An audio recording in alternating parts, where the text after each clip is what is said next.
Merhaba arkadaşlar, ben Mühendis Adam. Yeni bir videoyla karşınızdayım. Bu videoda bilgisayar adaptörü tamir edeceğiz. Daha doğrusu tamir etmeye çalışacağız. Bu benim kendi bilgisayarımın adaptörü. Orijinal değil. Yani bu benimki kaybolmuştu. Bunu almıştım. Çakma bir adaptör. Bunun sorunu yüke bindiği zaman kesiyor kendisini. Yani mesela batarya takılı olduğu zaman bir bataryayı şarj etmiyor bu adaptör. Bataryayı çıkarttığım zaman da böyle yüke binince bilgisayar ısınınca kapatıyor bilgisayarı. Elektriği kesiyor. Hemen istiyorsanız öncelikle yani bir ölçelim. Bakalım hani neyi var. Bize kaç volt çıkış veriyor. Bismillah diyelim, başlayalım. Şöyle bu gözüküyordur inşallah. Çıkışını da şöyle alalım.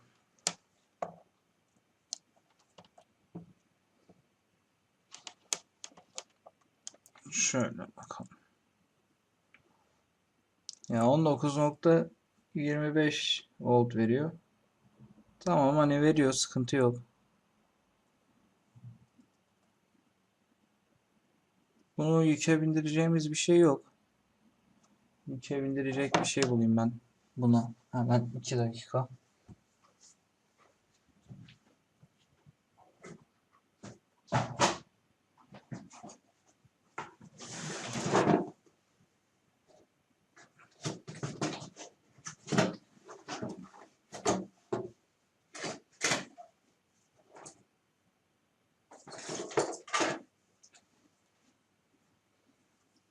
Şöyle bir şey var.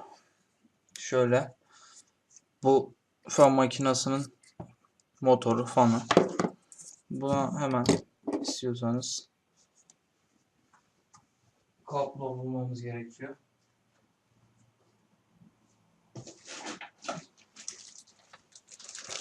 Şöyle kablo poşetimizi çıkartırsak erkek kablo bulmaya çalışalım. Tamam. Şunlar bize yeterli olacaktır. Hemen bu bizim artımız. Bunu da eksimiz olarak alalım. Önce şunu bir bağlayalım.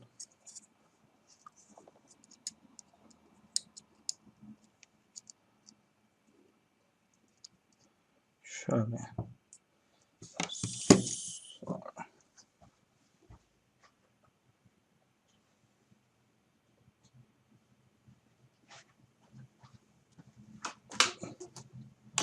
Buradan da multimetremizi bağlarız.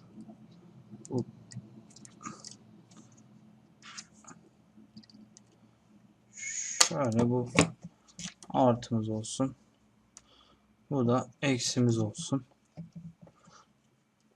Şuradan multimetremizi de buraya alalım. Hemen multimetremizi, eksimizi bağladık. Artımızı da bağladık. Sonra buradan şunu alacağız. Buradan da bunu alacağız.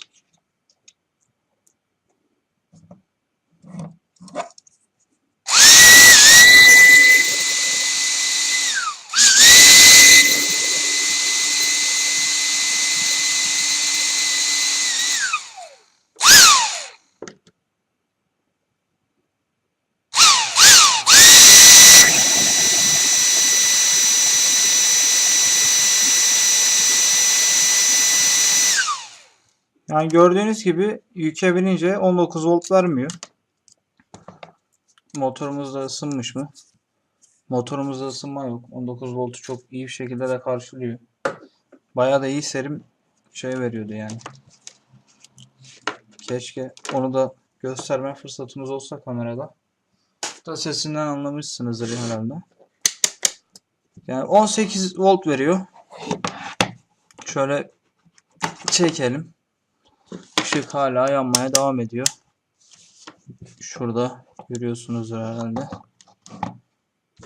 Bakalım ya, ışık hala yanmaya devam ediyorsa içinde voltaj var demektir. Hala bayağı bir voltaj veriyor. Düşüyor. Düşüyor. Düşüyor. Ya bunun sıkıntısı büyük ihtimal kondansatördür yani. Böyle sürekli düştüğüne göre kondansatör hala boşalmadı. Geç boşalıyor. Demek ki yani içinde kondansatörümüzde arıza var. Işık da hemen hemen söndü. Ama istiyorsanız şunun içini bir açalım. Bakalım sorunumuz neymiş. Bunu bu kadar açması kolay değil ama daha önceden ben zorlamıştım. Açmıştım diyeyim yani. Fişini çektik, güzel. Yapıştırmışlar bunu. Şuradan bir şekilde yani bunu kırmadan çıkartırsak çok iyi olacak. Şöyle. Vidası falan yok. Yani belli yapıştırılmış. Ama neden çıkmıyor anlamadım. Tamam, çıkarttık. Evet, şurada silikonlamışlar. Belli. Bu silikonu neyse daha sonra bu silikonu sökebiliriz. Sorun değil. Yani şöyle bir baktığımızda ki kondansatörümüz şişmiş. Yani aslında kondansatör ben sorumluyum diye bağırıyor. Sorun buradan diye tahmin ediyorum. Yani kamerada gözüküyor mu bilmiyorum. Şöyle bir yaklaştırayım. Tam odakladı mı? Yani bu kondansatörümüz şişmiş. Şu kondansatörün bir değerini okuyalım. 82 mikrofarad 450 volt kondansatörümüz. Bunu bir sökelim. Ben de hemen kondansatör kutuma bir bakayım. Var mı?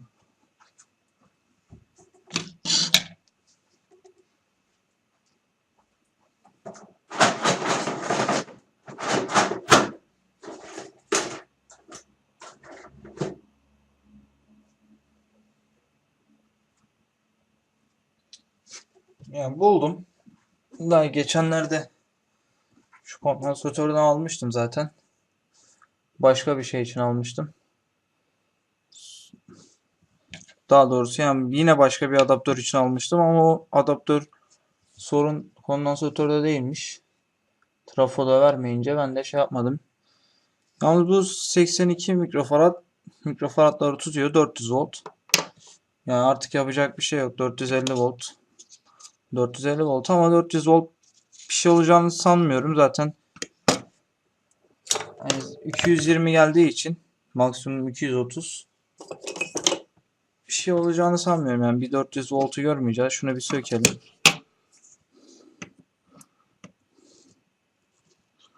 Avyamız. Ben havyayı takmıştım ne olur ne olmaz diye ısınsın diye ama daha tam ısınmamış. Yani eritmiyor. Ha.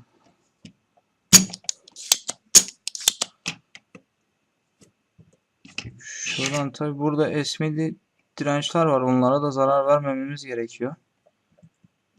Onlara da lehimin değmemesi lazım. Şu an çıkıyor mu acaba? Şu an çıkmıyor. Şöyle bir deneyelim. Bir daha bir ısıtayım ben.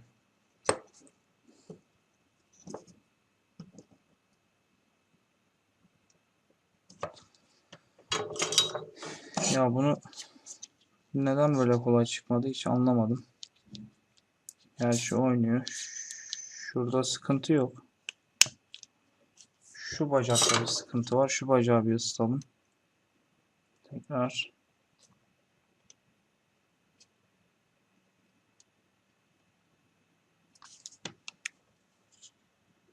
Evet, bir tane bacağımız orada kaldı. Kondansatörümüz gitti zaten. Herhalde bu bacağı artık sökebiliriz kolayca.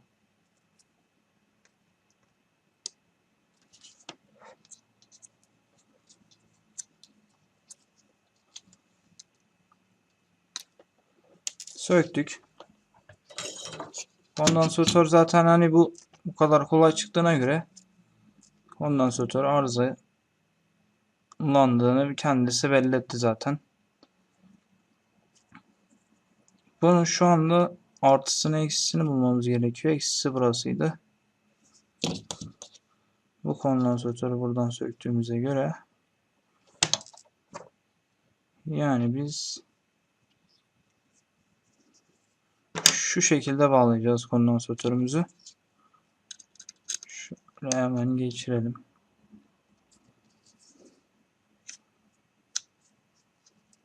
Şöyle kondansatörümüzü de yatırırsak.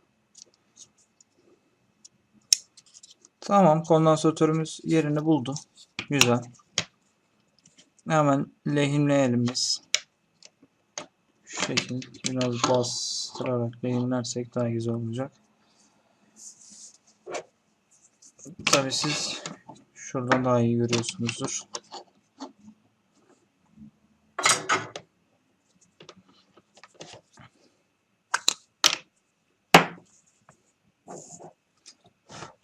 Bunu da çok batırdım ya. Lehim telimin de buradaydı. Ya inşallah kondansatördedir sorun. Kondansatör zaten sorunlu, şişmiş. Kendini belli ediyor ama inşallah tek sorunu budur.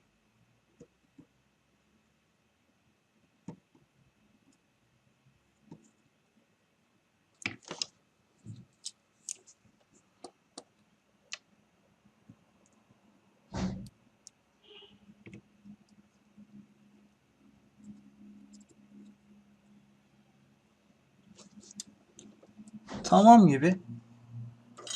Lehimimiz olduğu gibi şunu bir yan keskiyle keselim.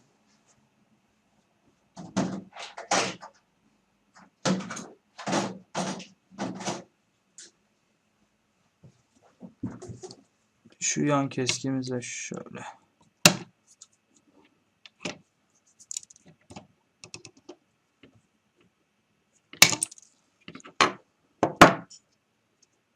Yani tamam, biraz şurası biraz fazla oldu ama şurayı biraz daha alırsak daha iyi olacaktır. Hatta şurayı da alabiliyorsak. Çok az daha aldık. Yani şimdi bir takalım, deneyelim. Ama önce şunu şöyle yerine oturtalım ki maazallah çarpılmayalım. Hatta şunun kapağını da emanet de olsa takalım. Malum iş güvenliği. Haydi bismillah dedik. Taktık. Tamam, şimdi bir ölçelim. Bakalım bize gerekli değeri verecek mi?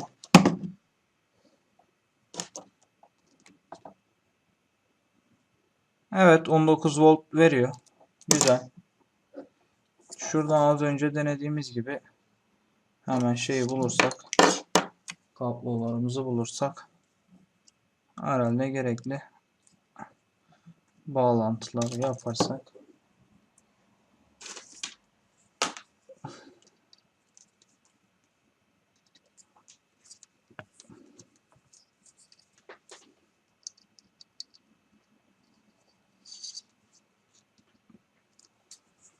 Tamam, yani gerekli bağlantıları yaptık. Şuradan şeylerimize bağlayalım.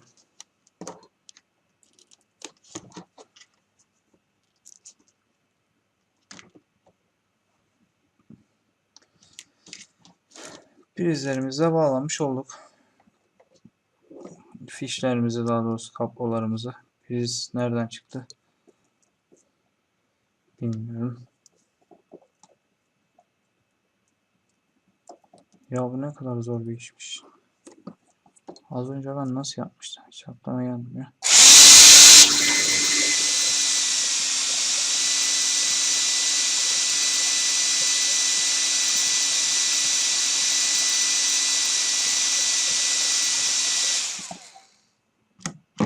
Az öncekinden daha yüksek bir şey oldu. Anlamadım. Daha çok düşmeye başladı.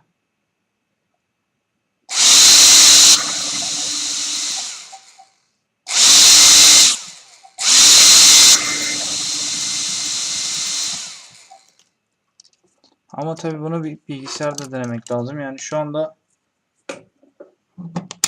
hallettik gibi gözüküyor. Bir çekelim. Yani yine kondansatör çok mu şişecek?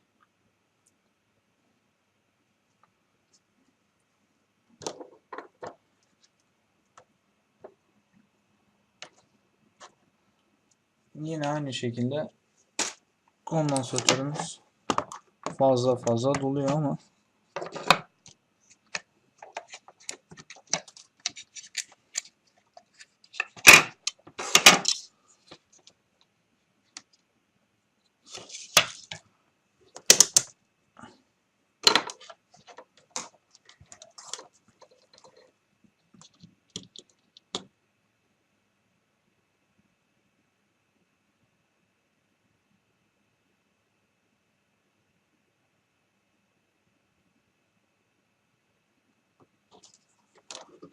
ya bu sefer kondansatörümüzün dolma süresi daha çok şey oldu. Daha geç düşüyor, yani ışık daha çok yanıyor.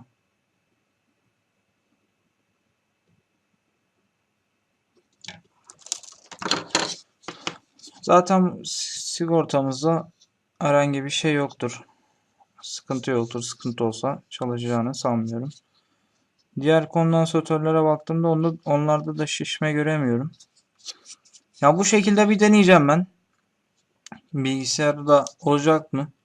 Eğer çalışıyorsa devam ederiz. Çalışmıyorsa başka bir şekilde bulmaya çalışacağız. Burada ben şunu bir durdurayım. Evet arkadaşlar. Sorunu hallettik. Bilgisayar yani sorunsuz bir şekilde şu an çalışıyor. Bataryayı şarj ediyor. Ya bunun sorunu ufak bir sorundu. Yani bir kondansatör. Kondansatörün zaten şiştiği de belliydi. Elimde de vardı. Aynı değerde bir kondansatör. O yüzden kolay oldu tamir etmesi. Ben zaten içini açıp tamir edecektim. Maksat hani size görün. Bilgisayar adaptörünün içinde ne var ne yok diye. O yüzden faydalı bir video olduğunu düşünüyorum. Hatta şöyle açalım. Bir daha bir ne var ne yok bakalım. Tabi bunu yapıştıracağım ben. Böyle olmayacak. Bunu hem Japonla hem de bantla destekleyeceğim.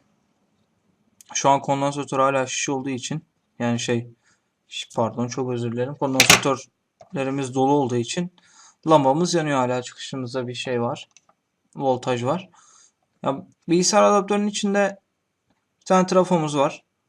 Büyük ihtimal 20 voltluk veya 19 voltluktur. Çıkışta 19 volt veriyor. Şurada bir tane köprü diyotumuz var. NTC devremiz var. Yani sıcaklık devresi. Kondansatörlerimiz, bobinimiz. Şurada bir tane burada, bir tane de burada olmak üzere 2 tane MOSFET'imiz var. Bir de burada optocoupler'a benzer bir şey var. Ama tam ne bilmiyorum. Büyük ihtimal optocoupler'dır. Ya zaten içinde hani çok bir şey yok. Arızalanacak şeyler nelerdir? Eğer arızamız yani trafo değilse diğerlerini çok kolayca bulabileceğimiz, çok kolay halledebileceğimiz şeyler. Köprü diyotumuz olsun. Köprü diyot zaten kolay kolay arızalanan bir şey değil ama genelde sorun kondansatörlerden veya işte hani nedir? Sigorta yanmış olabilir veya köprü diyottur. MOSFET'lerimiz arızalanmış olabilir. Bunlar zaten kolayca değiştirebileceğimiz şeyler. Veya trafoda aynı şekilde kolayca değiştirebileceğimiz, yine kolayca değiştirebileceğimiz bir şey. Yalnız işte fiyatı bakımından belki değiştirmek istemeyebiliriz. Yani şu an bunu yapmış olduk. Çalışıyor. Herhangi bir sıkıntısı yok. Şarj ediyor. Herhangi bir düşme kesme de yok.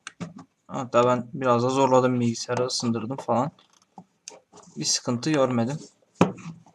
İstiyorsanız hani size de göstereyim. Şu şekilde bilgisayarı getirebilirsem çok daha iyi olacak. Bakalım getirebilecek miyim? Kamerada gösterebilecek miyim? Bilmiyorum. Şöyle hatta açayım. Şöyle ekranı gösterebiliyorsak. Şurada görüyorsunuzdur belki. Da şu anda çekim yapıyorum. Şu anda %92 kullanılabilir prize takılı doluyor diyor. Bundan önce batarya şarj etmiyordu, kesiyordu. Ama şu an herhangi bir sorun yok. Adaptörümüzü tamir etmiş olduk. Herhangi bir sorunumuz kalmadı. Videoyu beğenmeyi unutmayın. Bu arada biz Facebook'ta zaten sayfamız vardı. Oraya sürekli yönlendiriyorduk. Instagram'da da açtık. Instagram'dan da sayfamızı takip etmeyi unutmayın. Umarım faydalı bir video olmuştur diyorum. Burada videoyu sonlandırıyorum.